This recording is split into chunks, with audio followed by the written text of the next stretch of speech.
TITO essuula 2 olunyiriri olusooka okutuuka ku lusembayo. Naye ggwe yigirizanga ebisaanira okuyigiriza okw'obulamu. Kubirizanga abasajja abakulu babeerenga bateefu, baabuvunaanyizibwa, bategeevu, abalina okukkiriza, okwagala era abanywevu.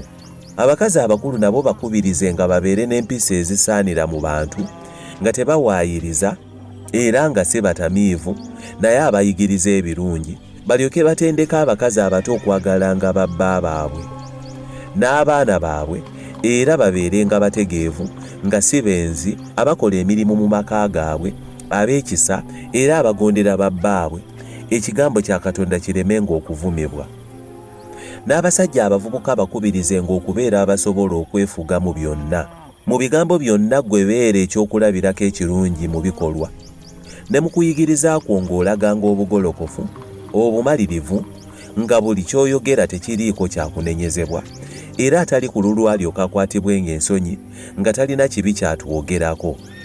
Kubirizanga abaddu okugobereranga bakama baabwe, nga basimibwanga mu byonna, tebateekwa kuba bajeemu, nga tebabba, naye nga beesigwa ddala mu byonna, balyoke bayonjenga okuyigiriza kw'omulokozi waffe Katonda mu byonna.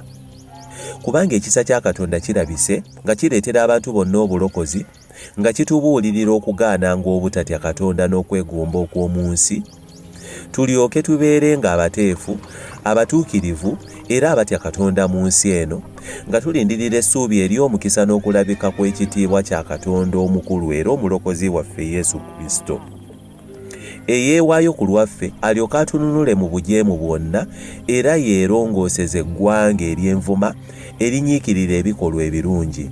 Yogeranga ebyo, obuulirirenga, onenyenga n'obuyinza bwonna, omuntu yenna takunyoomanga.